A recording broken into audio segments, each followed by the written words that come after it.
अर्जुन उवाच अथ केन प्रयुक्तोऽयं पापं चरति पुरुषः अनिच्छिन्नपि वार्ष्णेय बलादिव नियोजितः। हे वार्ष्णेय, फिर यह पुरुष बलपूर्वक बाध्य किए हुए के समान अनिच्छा होते हुए भी किसके द्वारा प्रेरित होकर आचरण करता है। श्री भगवान उवाच काम एष क्रोध एष रजोगुण समुद्भवः महाशनो महापाप्मा विदयेन मिह वैरिणम। रजोगुण में उत्पन्न हुई यह कामना है, यही क्रोध है, यह महाशना और महापापी है, इसे ही तुम यहाँ शत्रु जानो।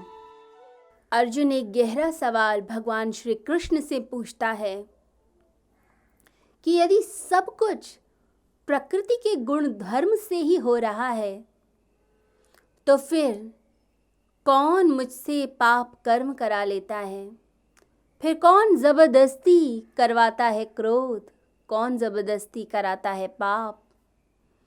तो बड़ा ही गहरा प्रश्न भगवान से पूछता है। हम भी कई बार ये प्रश्न पूछते हैं कि हम तो क्रोध नहीं करना चाहते, पर हो कैसे जाता है। हम किसी का बुरा नहीं करना चाहते, परंतु कभी कभी बुरा हो जाता है और हम दुखी हो जाते हैं। घर में किसी बात को लेकर वाद विवाद हो जाए, झगड़ा बढ़ जाए, आप किसी चीज़ को पसंद नहीं कर रहे परंतु घर के लोग पसंद कर रहे हैं, तो क्या होता है।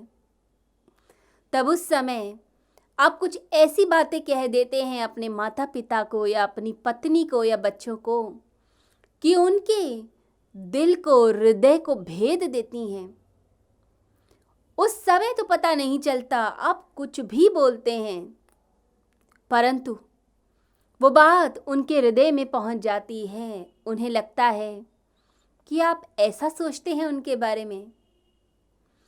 बाद में व्यक्ति को पछतावा होता है कि ये मैंने क्या किया। मेरे माँ बाप बूढ़े, मेरी पत्नी, उसका क्या दोष। ऑफिस का गुस्सा था, कहाँ निकाल दिया। फिर पश्चाताप होता है, फिर आप माफ़ी मांगते हैं और लगता है मेरे से ऐसा कैसे हो गया। मैं तो बुरा आदमी नहीं था, परंतु बुरा हो गया। ऐसे ही कभी आप सड़क पर जा रहे हों या गाड़ी चला रहे हों और अचानक कोई व्यक्ति गलत चलाते हुए दूसरी कार को आपकी कार के आगे लेकर आ जाए और एक्सीडेंट होते होते बच जाए, तो फिर क्या होता है। आपको क्रोध आएगा, आप झगड़ा करेंगे और झगड़ा करते करते कई बार ऐसा होता है कि हाथापाई हो जाती है, मारपीट हो जाती है और उत्तेजना में, क्रोध में आकर आपने ज़ोर से धक्का दे दिया उस व्यक्ति को। वो ज़मीन पर गिरा, पत्थर पर सर लगा और व्यक्ति की ऑन द स्पॉट डेथ हो गई, मृत्यु हो गई। अब आप घबरा जाते हैं कि अरे ये मेरे से कैसे हो गया, मैं इतना उत्तेजित कैसे, और इतनी ऊर्जा मेरे हाथों में कहाँ आ गई। मैंने तो थोड़ा सा धक्का दिया था, हल्का सा धक्का दिया था और दूसरे व्यक्ति की जान चली गई। तो आप पश्चाताप में भर जाते हैं, आत्मग्लानि से भर जाते हैं कि ये क्या हो गया मेरे से। कभी कभी मित्र को आप ऐसी कोई बात बोल देते हैं जो बोलनी नहीं चाहिए, उसकी कोई कमज़ोरी ऐसी पकड़कर आप उसका मजाक बना देते हैं बातों बातों में, उत्तेजित होकर ऐसे ही कुछ भी बोल देते हैं और मित्र से जो दोस्ती है वो हमेशा के लिए टूट जाती है। उसके दिल में वह घाव बन जाता है, उसे लगता है कि यह मेरा मजाक बना रहा है, मुझे नीचा दिखा रहा है, तो दोस्ती में दरार आ जाती है। तो यहाँ अर्जुन भगवान से प्रश्न पूछता है कि जब सब कुछ प्रकृति के गुणधर्म से हो रहा है, सब कुछ प्रकृति चला रही है, तो आदमी कैसे जिम्मेदार है पाप कर्म के लिए। व्यक्ति को कैसे जिम्मेदार ठहराया जाएगा। मनुष्य अपने हर कृत्य के लिए किसी न किसी को जिम्मेदार ठहराना चाहता है।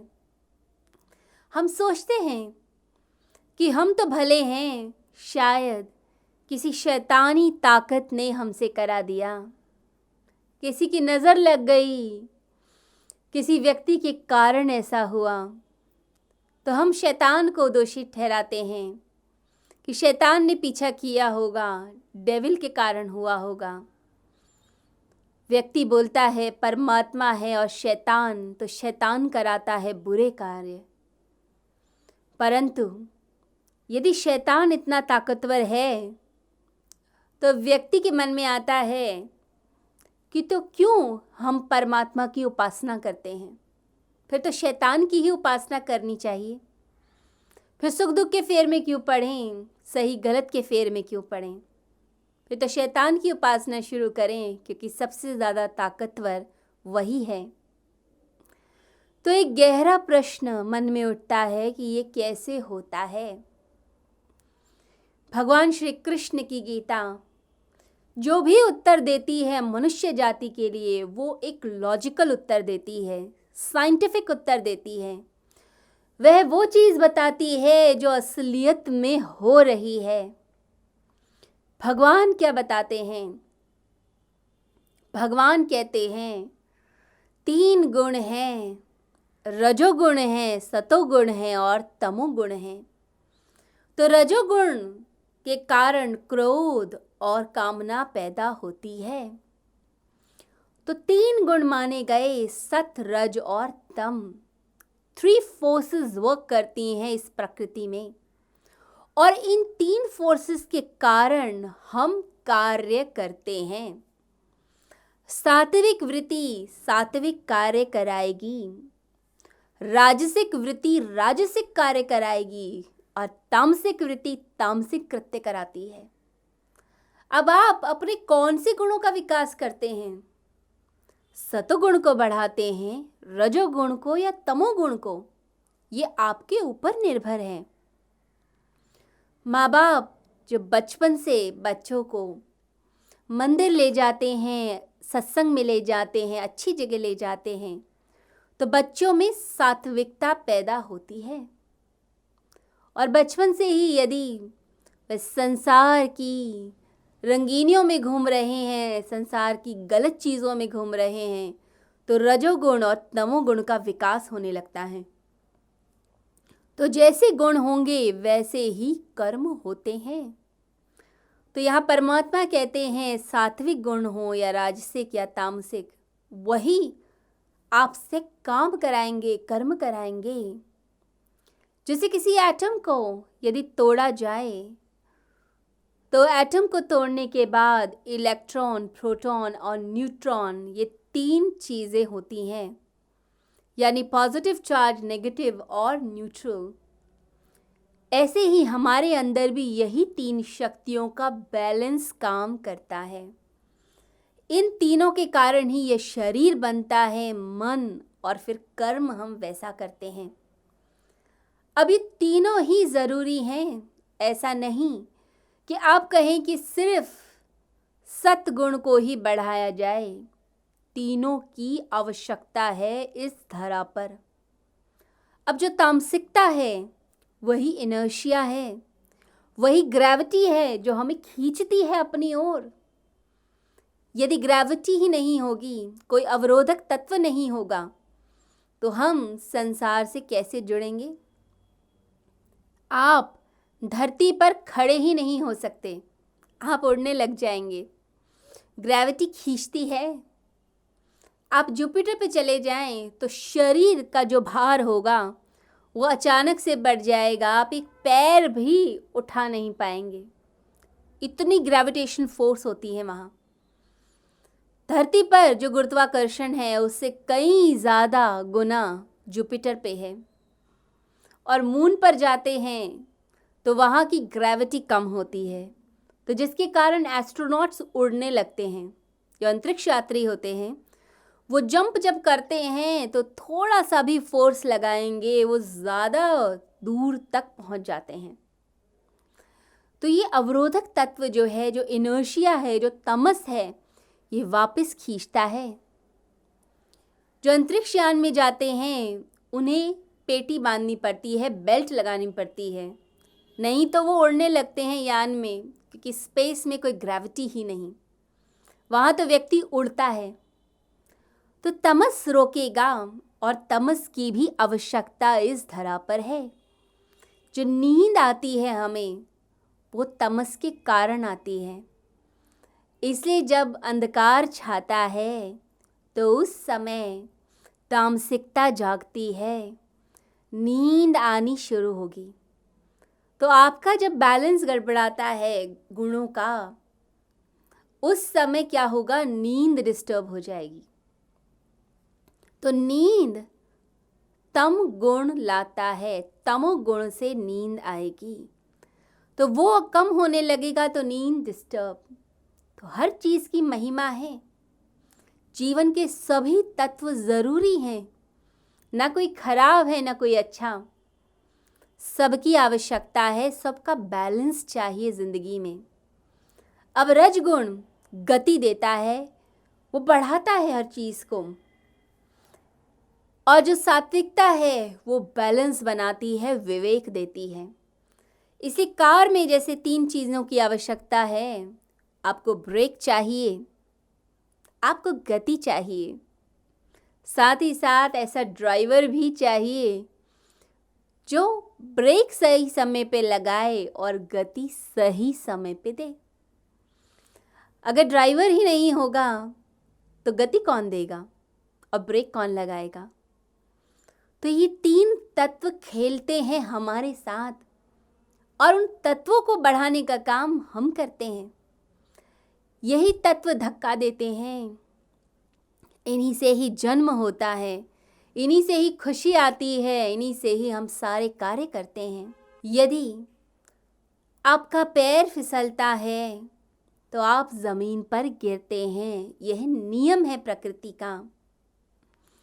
यदि कोई व्यक्ति छत से छलांग लगाता है तो ग्रेविटी नीचे खींचती है। तो जीवन के नियम चलते हैं। हम यह नहीं कह सकते कि मैं बहुत अच्छा व्यक्ति हूँ तो अगर छत से छलांग लगाऊंगा तो भगवान बचा लेंगे। मनुष्य की क्या आदत है, कर्म गलत कर बैठता है और फिर कहता है कि परमात्मा दोषी है या शैतान ने करवा दिया, हम दूसरे पर के ऊपर थोपते हैं। आपके जो गुण थे, जो आपने चाहा था, वही तो हो रहा है। आप क्रोध को बढ़ाते हैं तो क्रोध ही निकलेगा, और हर समय क्षमा करने का भाव आता है। बचपन से ही सीखा, कोई बात नहीं, माफ़ कर दो, तो फिर क्या होगा? कोई कितना भी बुरा कर देगा, आप दिल से माफ़ कर देंगे। जैसे ही आपके पास आएगा, हाथ जोड़ेगा, आपके दिल में आएगी कोई बात नहीं, माफ़ कर देते हैं। कितनी बार देखा गया है कि संतों को विष दिया गया, उन्हें पीड़ा दी गई, परंतु उन्होंने माफ़ कर दिया, क्योंकि सात्विकता थी, वह गुण था उनके अंदर। तो मन में भाव आता था, जो नहीं जानता कि वो क्या कर रहा है, तो ऐसे व्यक्ति को एक ज्ञानी पुरुष माफ़ ही करता है, तो माफ़ कर देते हैं। तो क्रोध जब उत्पन्न होगा, ईर्ष्या जब उत्पन्न होगी, तो समझिए वो सभी चीज़ें अंदर हैं, परंतु हमने क्या किया? हमने बैलेंस खराब किया है। क्रोध भी भीतर है, प्रेम और करुणा भी भीतर है, और विवेक शक्ति भी भीतर है। जब अतिशय क्रोध की तरफ झुक जाते हैं तो एक सीमा होती है किसी भी चीज़ की। उस सीमा के बाहर जब व्यक्ति जाता है तो आउट ऑफ कंट्रोल होता है। जैसे आप गाड़ी चला रहे हैं, एक सधी हुई गति से जब चलते हैं, जितनी सधी हुई गति पे आप कंट्रोल कर सकते हैं, कोई आ भी जाए तो ब्रेक लगा लेंगे। यदि ऐसे चलता है तो एक्सीडेंट होने की संभावनाएं कम हैं। इसलिए रेजिडेंशियल एरियाज़ में स्पीड ब्रेकर्स ज़्यादा होते हैं कि गति कम रहे और बोर्ड भी लगा हुआ होता है कि आप स्पीड कम रखिए। ये रेजिडेंशियल एरिया है, बच्चे भी खेलते हैं, कोई पेट भी आ सकता है, पशु भी आ सकता है, किसी को भी क्षति पहुंच सकती है, तो आप आराम से गाड़ी चलाते हैं। परंतु जब मनुष्य सिर्फ गति ही देता चला जाता है, स्पीड बढ़ाता चला जाता है, तो एक लिमिट के बाहर आप अपनी गति पर ही नियंत्रण छोड़ बैठते हैं। फिर ब्रेक भी लगाएंगे तो कंट्रोल नहीं होगी गाड़ी, फिर एक्सीडेंट हो जाता है। जब भी बैलेंस बिगड़ेगा, जीवन में दुर्घटनाएं होती हैं। तो इसलिए परमात्मा कहते हैं बैलेंस में आओ। हर चीज़ का बैलेंस, हर चीज़ की सीमा, उसके बाद चीज़ खराब ही होती है। यदि बिजनेस में आप ध्यान नहीं देते हैं और बिल्कुल लापरवाह हो जाते हैं, तो एक लिमिट के बाद क्या होगा? आपके वर्कर्स या आपके जो लोग हैं वही सारे धन को खा जाएंगे। आप नहीं जाते तो वर्कर्स अपनी मर्जी से चलाएंगे, कुछ भी करेंगे। तो एक लिमिट के बाद बैलेंस डगमगा जाएगा। कहते हैं एक गांव में वहाँ के कुछ लोगों ने बैल खरीदा। अब बैल का ध्यान रखने की जिम्मेदारी एक किसान को दी गई। तो सभी लोग राशन इकट्ठा करते, उसके लिए चारा लाते और बैल को खिलाते थे। बैल भी स्वस्थ था, वह बहुत मेहनत करता, किसान उसे मेहनत करवाता। कुछ समय के बाद गांव के लोगों ने बोला कि बहुत खर्चा हो जाता है इसके खाने पर, ऐसा करते हैं 1/4 कम कर देते हैं। अब बैल का राशन कम कर दिया गया, 1/4, 1/4 कम हुआ। अब बैल फिर भी काम करता रहा, कोई फर्क नहीं पड़ा। कुछ दिनों के बाद लोगों को लगा कि अरे ये तो काम कर पाता है, और राशन कम कर देते हैं। तो राशन आधा कर दिया। अब बैल कमज़ोर पड़ने लग गया, परंतु फिर भी किसी तरह काम करता। गांव वालों ने और राशन कम कर दिया, अब थोड़ा सा ही राशन देते, बिल्कुल नाम मात्र। अब बैल बिल्कुल सूखता चला गया, बीमारियों ने घेर लिया। एक दिन गांव के लोगों ने सोचा कि इतना कम खा के भी काम कर रहा है, खाना ही बंद कर दो। अब क्या हुआ? 2 दिन में बैल की मृत्यु हो गई। जब मनुष्य अति करता है तो ऐसे ही होता है। एक लिमिट तक आप खींच सकते हैं, उसके बाद नहीं। अब बैल को जितना राशन दिया गया, जब आधा कर दिया गया, उसने ज़बरदस्ती खींच लिया शरीर को, परंतु जब अति कर दी गई तो उसके बाद क्या हुआ? मृत्यु हो गई। ऐसे ही जब मनुष्य अति करता है, बैलेंस बिगाड़ता है इन तीनों गुणों का, तब उसकी ज़िंदगी में दुख आ जाते हैं, और ये दुख फिर इसको चैन से जीने नहीं देते। भीतर उठती है लहर क्रोध की, उस समय व्यक्ति कंट्रोल नहीं करता, और फिर जब कुछ कह देता है किसी को, तब लगता है कि अरे मुझसे क्या हो गया। एक सीमा है हर चीज़ की। भीतर से उठती है लहर, और वो लहर फिर ऊपर आते आते जब फूट पड़ती है, तब पता चलता है कि मनुष्य के अंदर गहराई में क्या चल रहा था। तो शब्द अंदर से उठा, और जब वाणी पर आया तो आपने अपशब्द बोल दिए। अब जब कह दिया किसी को बुरा और उसके दिल को चोट पहुंची, तब आप उस चीज़ को वापस नहीं ले सकते। एक सीमा थी जब आप रुक सकते थे, आप बोलते ही नहीं, चुप हो जाते या वहाँ से उठकर चले जाते, वो ज़्यादा ठीक था। परंतु मनुष्य कंट्रोल नहीं करता। जहाँ तक हम रोक सकते थे उस सीमा तक तो हम ही उस चीज़ को ज़्यादा बल दे देते हैं। ये हमारा कॉपरेशन ही है इंद्रियों को, जिसके कारण काम, क्रोध, ईर्ष्या, लोभ ये प्रकट होती हैं। हम जहाँ रोक सकते हैं रोक लेना चाहिए। आपने भीतर ईर्ष्या का भाव जगाया, अब वो भाव बढ़ता जाएगा। हम उकसाते रहते हैं अपने आप को, और फिर ईर्ष्या के वश में आकर जब आप किसी का बुरा कर देते हैं तो आप कहते हैं कि कौन मुझसे करवा रहा है, मैं तो करना नहीं चाहता था परंतु हो कैसे गया। आप किसी की तरफ अट्रैक्ट होते हैं तो इतना उकसाते हैं अपने आप को, फिर पता ही नहीं चलता कि आपसे फिर क्या कृत्य हो गया। तो मनुष्य ही उकसाता है, कोई और चीज़ नहीं उकसाती। हमारा दिया हुआ बल है इंद्रियों को जो सारे कार्य कराता है।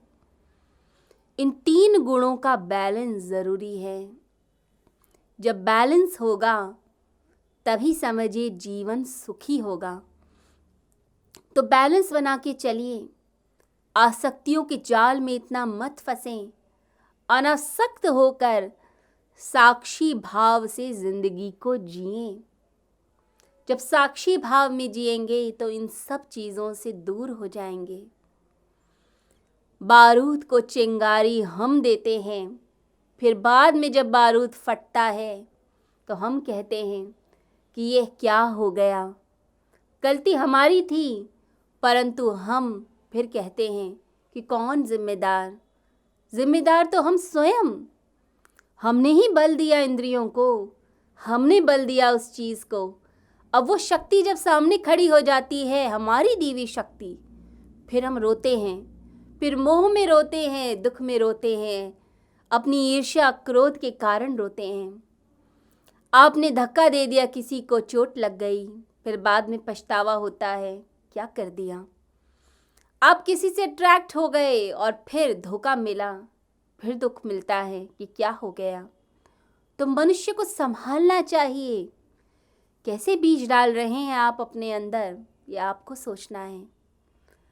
आप पौधा कैसा लगाते हैं, नीम का, बबूल का, पीपल का, आम का या गुलाब की झाड़ी लगाते हैं। जो मिल रहा है वो हमारे कर्म है, हमने बीज बोए। हम प्रेम फैलाएंगे तो प्रेम ही फैलेगा। आपने कोशिश करनी है, उन्हीं विचारों को अपने भीतर लेकर आना है जिससे आपका विकास हो, ना कि आपका नाश हो। इसलिए बोलते हैं भारत में कि ब्रह्म मुहूर्त में उठिए, सुबह उठकर पूजा कीजिए, प्रार्थना कीजिए, ध्यान कीजिए, क्योंकि उन बीजों को आप अपने भीतर लेकर आएंगे। आप प्रेम के बीज बोइए, घृणा के नहीं। क्रोध के बीज मत बोइए, माफ़ करना सीखिए। जब आप माफ़ करते हैं तो परमात्मा भी आपको माफ़ करता है। तो माफ़ कर दीजिए, दिल से माफ़ कर दीजिए। एक संत हृदय से माफ़ करता है, वो मन में नहीं रखता कि इसने मेरे साथ ऐसा किया था। जब माफ़ करना है तो कर ही दिया, याद भी नहीं रखता। तो आपने भी ऐसे ही करना है, पूरी तरह से माफ़ करना है। भगवान बुद्ध एक बार एक नगर में गए तो वहाँ कुछ लोगों ने अपशब्द कहे, परंतु भगवान मुस्कुराकर चल पड़े। उनके शिष्यों ने कहा, आनंद ने कहा कि भगवान आपने क्यों नहीं कुछ बोला। तो भगवान बुद्ध ने कहा कि जो नहीं जानते उनको क्या बोलना, और क्या पता मैंने पिछले जन्मों में इन्हें कुछ कहा हो, तो वापस वो कर्म की श्रृंखला क्यों शुरू करनी। मैं इन्हें हृदय से माफ़ करता हूँ। जो वो कर रहे हैं यदि मैं भी वही करूँगा तो बैर से बैर बढ़ेगा, मिटता नहीं है। तो एक संत माफ़ करके आगे बढ़ेगा। तो तो जैसा बीज हम डालेंगे वैसे ही कृत्य होंगे। तो यहाँ पर भगवान कहते हैं जीवन के नियम हैं और कोई नियम बुरा नहीं। सत, रज और तम तीनों का बैलेंस जिंदगी के अंदर चाहिए, और वो बैलेंस रहता है तो हम प्रगति करते हैं। जैसे एक नट रस्सी पर चलता है तो राइट की तरफ गिरने लगे तो लेफ़्ट की तरफ फोर्स डालेगा, और लेफ़्ट की तरफ गिरने लगे तो राइट की तरफ फोर्स डालता है। ऐसे ही जीवन है, बैलेंस करके चलना पड़ता है। जब आप ज़्यादा परिश्रम कर लेते हैं तो आराम की आवश्यकता होती है, और ज़्यादा आराम पसंद हो जाते हैं तो परिश्रम करना पड़ जाता है। कई लोग जो बहुत एसी में रहते हैं, सुख सुविधाओं में रहते हैं, फिर उन्हें जिम में जाकर पसीना बहाना पड़ता है। 1 घंटे मेहनत करनी पड़ती है, नहीं तो बीमार पड़ जाएंगे। एंड्रयू कार्नेगी ने बताया एक बार कि मैंने पूरे ऑफिस को एसी कर दिया, घर को कर दिया, गाड़ी जिस पोर्च में खड़ी थी वो भी एसी थी। हर समय एसी में रहता तो बीमार रहना शुरू हो गया। तो डॉक्टर ने कहा कि बैलेंस चाहिए। अब 1 घंटा एकदम गर्म पानी डालकर टब में लेटे रहो, स्टीम लो, सौना लो, 1 घंटे तक पसीना बहाओ, तब जाकर हेल्थ ठीक होगी। तो हर चीज़ बैलेंस चाहती है, प्रकृति बैलेंस चाहती है। आप जब भी प्रकृति के नियमों के विरुद्ध चलेंगे तभी गड़बड़ शुरू हो जाएगी। तो बैलेंस कीजिए। ज़्यादा खा लेते हैं तो उपवास करना पड़ेगा, और बिल्कुल कुछ नहीं खाते तो फिर कुछ खाना पड़ेगा। तो बैलेंस हर समय चाहिए। प्रकृति बैलेंस चाहती है, और जीवन में भी जो बैलेंस लाता है, जो समता लाता है, वही योगी, वही संत। तो एक योगी पुरुष बनना है तो भगवान गीता में अर्जुन को बार बार कहते हैं कि अर्जुन तुम योग युक्त हो, तुम योगी बनो, अपने ज़िंदगी में बैलेंस लाओ, समता लाओ, तभी तुम आनंद को उपलब्ध हो पाओगे।